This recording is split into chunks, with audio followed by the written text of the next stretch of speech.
இந்த அதாவது முதலமைச்சர் மு.க.ஸ்டாலின் இப்போ இருக்கக்கூடிய முதலமைச்சர் மு.க.ஸ்டாலின் எதிர்கட்சியாக இருக்கும்போது நாங்கள் ஆட்சிக்கு வந்தால் மதுக்கடையை மூடுன்னு சொன்னாப்புல. இப்போ அவங்க வந்து 3 ஆண்டுகள் ஆச்சு, இது வரைக்கும் மதுக்கடையை மூடவில்லை.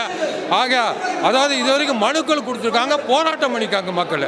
அதை வாங்கி படிப்பாங்க, தூக்கி தூர போட்டுவாங்க. அதாவது இதனுடைய உண்மையான கதை அம்சத்தை வந்து மு.க.ஸ்டாலின் குடும்பத்தோட திரையரங்கத்துக்கு வரணும். திரையரங்கத்தில் வந்து பார்த்தா தான் இதில் உண்மையான அம்சம் என்ன இருக்குது, எந்த அளவுக்கு மக்களுக்கு பாதிப்பு ஏற்படும் தெரியும். ஆக தமிழ்நாடு முதலமைச்சர் திரையரங்கத்துக்கே வர வேண்டும். கண்டிப்பாக இந்த படத்தை மக்கள் பார்த்தா பெரிய ஒரு கொந்தளிப்பு ஏற்படும். இனிமேல் மதுக்கடை மூட வேண்டும் சொல்லி மது பிரியர்களே வர ஆரம்பிச்சிடுவாங்க. இனிமேல் வந்து மது பிரியர்களே வந்து மதுக்கடை மூட வேண்டும். முதலமைச்சர் வீட்டை தேடி போகிற அளவுக்கு ஒரு வெறித்தனமான ஒரு படம். மன்சூர் அலிகான் ரொம்ப சிறப்பாக இந்த படத்தை காட்டியிருக்காரு. மது பிரியர்களுக்காக நல்ல படம், நல்ல சிறப்பாக இருக்குது. மக்கள் வந்து இந்த படத்தை பார்க்க வேண்டிய எவ்வளோ படத்தை பார்க்காங்க. மக்கள் குடும்பத்தோடு வந்து இந்த படத்தை பார்த்து இதனால் ஏற்படக்கூடிய தீமைகளை மக்கள் தெரிஞ்சு மதுக்கடை கூட கொரோனா டயத்தெல்லாம் மதுக்கடை மூடாங்க, மக்கள் நல்லா தான் இருந்தாங்க. அதனால் தவறு இல்லை, மதுக்கடை மூடும். அப்படி இல்லை அப்படின்னா ஒரு 40 வயசுக்கு மேலே ஆதார் கார்டை வாங்கணும். ஆதார் கார்டை வாங்கிக்கிட்டு பஞ்சு பண்ணினா இனிமேல் இந்த ஆதார் கார்டு வந்துட்டா இன்னும் 24 மணி நேரம் கழித்து தான் உங்களுக்கு இந்த அளவுக்கு மது கொடுக்கப்படும் சொல்லி ஆதார் கார்டு மூலமாக கொடுத்தா இந்த சிறுவர்கள் சிறுமிகள் பாதிக்கப்படாமல் இருக்க. எல்லா குற்றத்துக்குமே மது தான் என்று இந்த திரைப்படம் காட்டிருச்சு. எல்லா குற்றச்செயலுக்குமே மது தான். அதை கொலையை கூட காட்டாங்க. நான் கொலை பண்ணல, மன்சூர் அலிகான் சொன்னேன், நான் கொலை பண்ணல, என் உள்ளே போன சரக்கு தான் இந்த கொலைக்கு குற்றம் அப்படின்னு கூட சொல்ல. மிக அருமையான படம், நல்ல படம். மது ஒழிப்பு போராளி ஐயா சசி பெருமாளுடைய பிரதான சிடம். நான் சசி பெருமாள் கூட பல போராட்டங்கள் பண்ணியிருக்கேன். அவரோட நிறைய மதுக்கடை மூட வேண்டும் சொல்லியிருக்காரு. ஐயா சசி பெருமாளுடைய கனவுகள் இதில் நிறைய வேண்டும் என்று ஐயா தாழ்மையோட கேட்டுக்கிறேன் முதலமைச்சருக்கு. அவர் குடும்பத்தோடு வரட்டும், படத்தை பார்க்கட்டும். அவர் பார்த்து என்ன பேட்டி அளிக்காரு பார்ப்போம் தமிழ்நாடு முதலமைச்சர். ஓகே, நன்றியா. ரொம்ப சூப்பராக இருக்குது சார். அதாவது ஒட்டுமொத்த தமிழக மக்களோட மனக்குமுறலையும் பெண்களோட ஆதங்கத்தையும் மாணவர்கள் இன்னும் வரக்கூடிய இளைஞர்கள் எல்லாருக்குமே வந்து அவங்களோட ஆதங்கத்தை வந்து எடுத்து சொன்ன மாதிரி இருக்குது. ஏன்னா இப்போ இருக்கிற சூழ்நிலைக்கு கண்டிப்பாக இப்படி ஒரு படம் வந்திருக்கிறது அப்படின்றது ரொம்ப பெரிய விஷயம். நம்மளுக்கு தெரியாதது இல்லை. பல அரசியல் பல விஷயங்களை கடந்து தான் இது வெளியே வரணும்.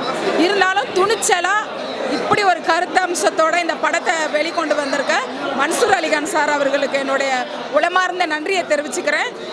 ஒரு மனிதன்னா ஒரு எல்லா உயிர் மேலேயும் இறக்கம் கொள்ளணும். ஆனால் இன்றைக்கி சூழ்நிலையில் எங்கே பார்த்துட்டா குடிச்சிட்டு கிடக்கிறாங்க. அவங்களுக்கு நம்ம உதவணும்னா கூட நம்மளால் முடியலை. கை அடிபட்டு ரத்த சொட்டினபடி மண்ணெல்லாம் வாயில் கண்ணெல்லாம் மண் அப்படின்னு ரொம்ப மண்ணிலேயே பெரட்டின மாதிரிலாம் கிடந்து நான் பார்த்துருக்கேன். ஆனால் என்னால் உதவி செய்ய முடியலை. சிகிச்சை கூட கிடைக்க மாட்டேங்குது. அவங்களுக்கு கூப்பிட்டுட்டு போயிட்டு ஒரு ட்ரீட்மெண்ட் பண்ணணுன்னா கூட வரமாட்டேன்றாங்க. அவங்களுக்கு அந்த சுய நினைவே இல்லை.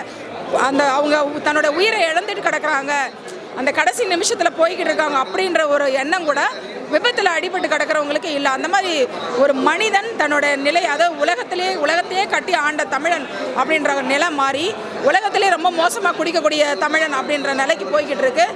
ஒரு அருமையான ஒரு கருத்தை எடுத்து இது வந்து மன்சூர் அலிகான் சார் கொண்டு வந்திருக்காரு. அவரோடு சேர்ந்து திரைத்துறையினர் அனைவரும் ஒன்றுபட்டு கைகோர்த்தார்களே ஆனால் நல்ல எதிர்காலம் தமிழர்களுக்கு மீண்டும் வரும். நன்றி. படம் வந்து ரொம்ப சூப்பராக இருக்குது. சமூகத்துக்கு ரொம்ப முக்கியமான படம், எல்லாரும் பார்க்க வேண்டிய படம். எதனாலனா குடியால் நிறைய பேர் பாதிக்கப்படுறதுனால இந்த படத்தை பார்த்தா நிறைய பேர் திருந்ததுக்கு நிறைய சான்சஸ் இருக்குது. அதனால் கண்டிப்பாக பார்க்கலாம். அவர் ஆக்டிங் சொல்ல வேணும். அவர் ஆக்டிங் செம்ம வேற லெவல், சூப்பராக நடிச்சிருக்காரு. அவருக்கு ஜூனியராக நான் நடிச்சிருக்கேன் இந்த படத்தில். அட்வொகேட்டாக சூப்பராக நடிச்சிருக்காரு. அவரோட நடிப்பை நம்ம குறை சொல்ல முடியாது. நல்ல கருத்துள்ள படமாக எடுத்திருக்காரு. கண்டிப்பாக இதை பார்க்கணும். கவர்மெண்ட்டை பற்றி பேசியிருக்காரு. கரெக்டான இதில் தான் பேசியிருக்காரு, தப்பானதெல்லாம் எதுவும் பேசலை. அதனால் இது ஏன் வந்து இது ரீச் ஆகி ஆகணும். கண்டிப்பாக கட் பண்ணுறதோ நிறைய பேர் பார்க்காம விட்டுடுறாங்க. இது பார்த்தே ஆகணும். கட் பண்ணிட்டா யாருக்கும் இது போய் ரீச் ஆகாது. நல்ல விஷயங்கள் ரீச் ஆகணும்னா ரொம்ப கஷ்டம். படத்து மூலயமா ரீச் ஆகணும்னா இது இப்போ ஈஸியாக ரீச் ஆகணும். கண்டிப்பாக எல்லாரும் போய் பார்க்கணும். எதை நம்பினா கண்டிப்பாக சரக்குனா வெறும் குடி மட்டும் இருக்கும் அப்படின்னாங்க. அதுக்கு எதனா ஒரு நல்வழி இருக்கும்னு தான் போனோம். நானும் இது நடிச்சிருக்கனால எனக்கு இதோட கான்செப்ட் தெரியும். ஸோ அதனால் இந்த படத்தில் நான் ஒரு ரியல் அட்வொகேட். நான் இந்த படத்தில் நடித்ததே காரணம் என்னென்னா ஒரு நல்ல கருத்து. அதுக்காக தான் நான் நடித்தேன். இந்த படத்தில் நல்லா இருக்குது, பார்க்கலாம். நல்ல காமெடி சென்ஸ் நல்லா இருக்கு. அவர் சூப்பராக பண்ணியிருக்காரு. அதான் சொன்னேனே, அவர் சீனியர் ஆக்டர், சூப்பராக பண்ணியிருக்காரு. காமெடிலாம் வேறு லெவல் பண்ணியிருக்காரு. சீரியஸும் சூப்பராக பண்ணியிருக்காரு. அவரோட ஓன் இதுதான், அவர் ஓன் கான்செப்ட் தான்.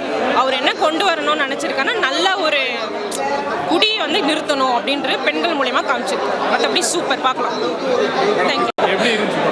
படம் நல்லா இருந்தது. வம்சரவிகாந்த் நடிப்பு நல்லா இருந்தது சார்.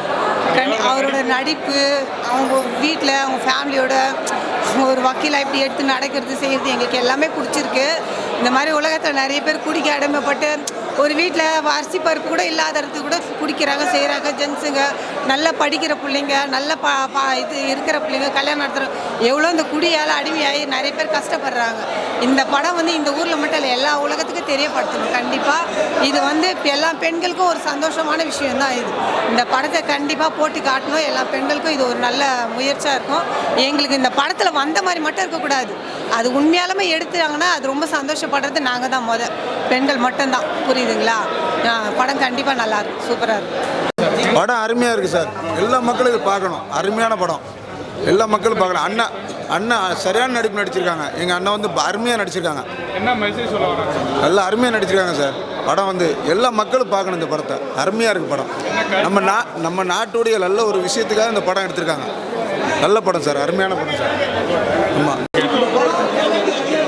படம் தமிழ்நாடு மதுகுடிப்போர் விழிப்புணர்வு சங்கத்தில் சரக்கு படத்தில் பத்திரிக்கை, அதாவது மதுப்பிரியர்களுடைய சங்க தலைவராக மன்சூர் அலிகான் நடித்திருக்கிறார்கள். அதன் மூலியமாக ஒரு காமெடியாக, நகைச்சுவையாக அனைத்து, அதாவது குழந்தைகள் முதல் இளைஞர்கள் குடும்பத்தோடு பார்க்க வேண்டிய ஒரு கலகலப்பான படம் சரக்கு. அதனால் ஏதோ சரக்குங்கிறதுனால மதுப்பிரியர்கள் மட்டும்தான் பார்க்கணுங்கிற அளவில் கிடையாது. தமிழக மக்கள் கும்மிடிப்பூண்டி முதல் குமரி வரை இருக்கின்ற அத்தனை குடும்ப பெண்களும் குடும்பத்தோடு வந்து பார்த்து ரசிக்க வேண்டிய படம் சரக்கு.